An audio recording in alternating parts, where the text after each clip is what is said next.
Hey guys, this is Sports with Dylan. Some terrible news coming out of Dallas this week. It turns out that Dak Prescott is going to miss 6 to 8 weeks with a thumb fracture. That is not good for the Cowboys to lose their starting quarterback for the majority of the season again. This could lead to their season going off the rails. They already played terribly against the Buccaneers, but without Dak Prescott, their season could be completely over.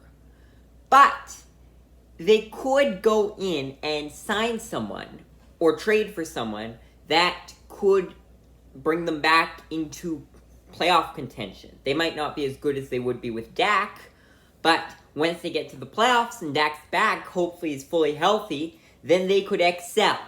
So I made a list of 5 guys that I think the Cowboys should sign to replace Dak Prescott.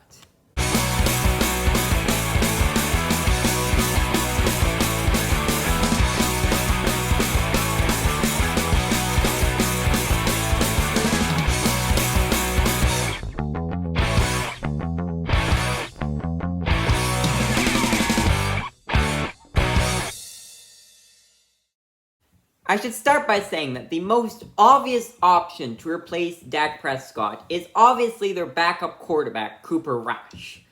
He's never been great, but he played pretty well against Minnesota last year when Dak Prescott was out with a calf injury. They end up winning the game. So he is by far the most obvious option for the Cowboys to use while Dak Prescott is injured.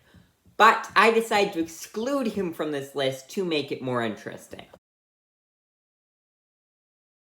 This one's a bit of a long shot, I'll admit.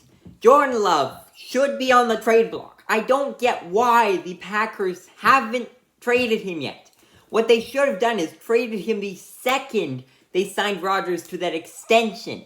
Makes no sense to me why you're keeping a former first rounder on a roster with a star quarterback that's likely to be in the NFL for the remainder of his contract at least, which is 4 more years, the same year Jordan Love would be going into free agency. So in short, it's pointless to keep Jordan Love on the Packers roster. Now, it wouldn't be a great situation for him in Dallas because he wants to be a starter. That's what he should be. He's a former first-round pick that's never gotten the opportunity to play. He deserves to be a starter, or at least compete for the starting job. And once Dak is healthy, he is not going to do that.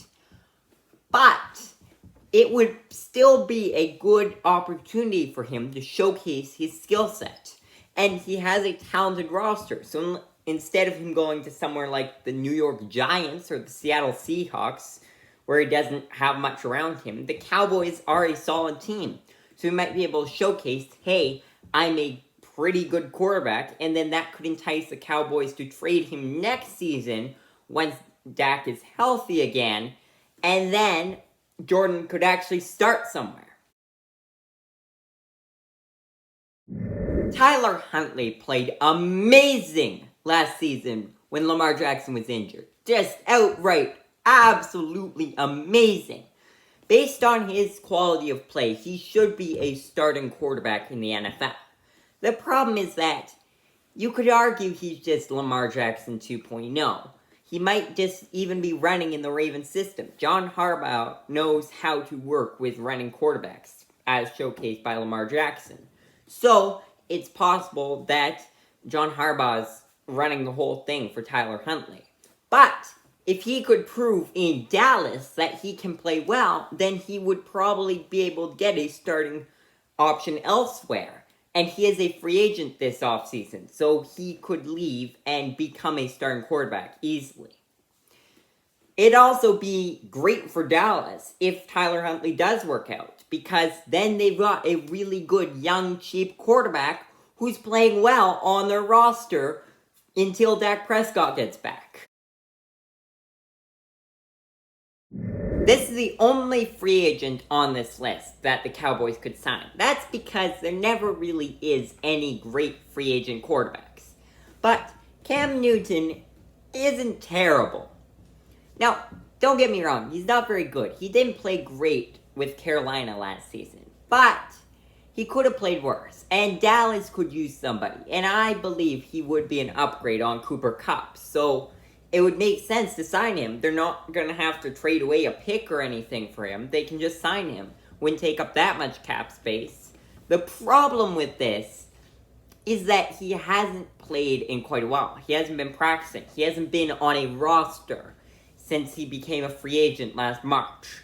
Which means that he's not going to be playing as well right away. I suspect they'd have to start Cooper Kupp this week, and probably even next week, before Cam Newton would step in, just like the Panthers did when Sam Darnold was injured last season. So, this seems like a bit more of a long shot to me, and Cam Newton could get injured as well. He's a bit more of a running quarterback. I don't think he'd be great in Dallas' system, but we'll have to see. The Steelers currently have 3 seemingly mediocre quarterbacks on their roster. Mitch Trubisky won the starting quarterback job, so they're not getting rid of him.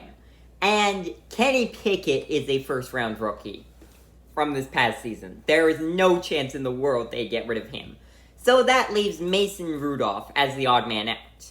He's a solid backup quarterback. He's never played great, but he's never been awful.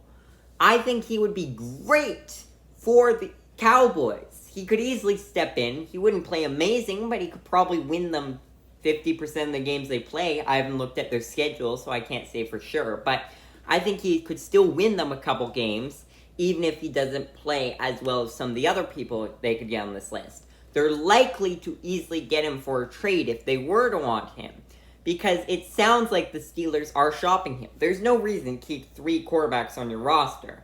And like I mentioned, they're not getting rid of the other 2. So it would make sense for the Steelers to get rid of Mason Rudolph. And it makes even more sense for the Cowboys to take him on.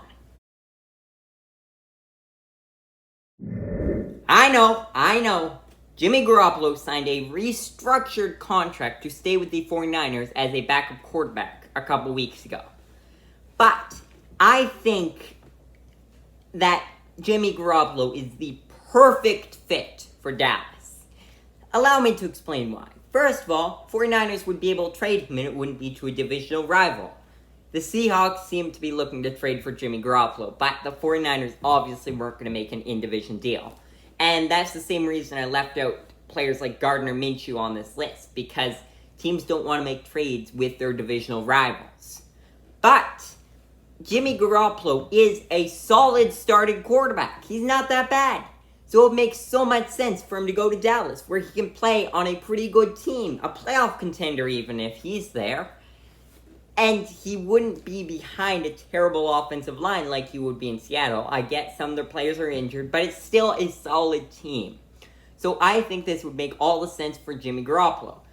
And for the 49ers, it would make sense to finally put all your faith in Trey Lance. By keeping Jimmy Garoppolo, you're almost saying, hey, wait a second, we can bench you, Trey Lance. But I don't think they are.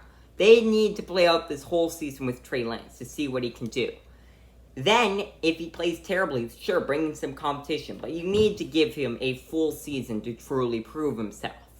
Which means that it doesn't make sense to keep Jimmy Garoppolo around. Unless Trey Lance were to get injured. Which, I'm not going to jinx it. So I'm not going to say anything about that.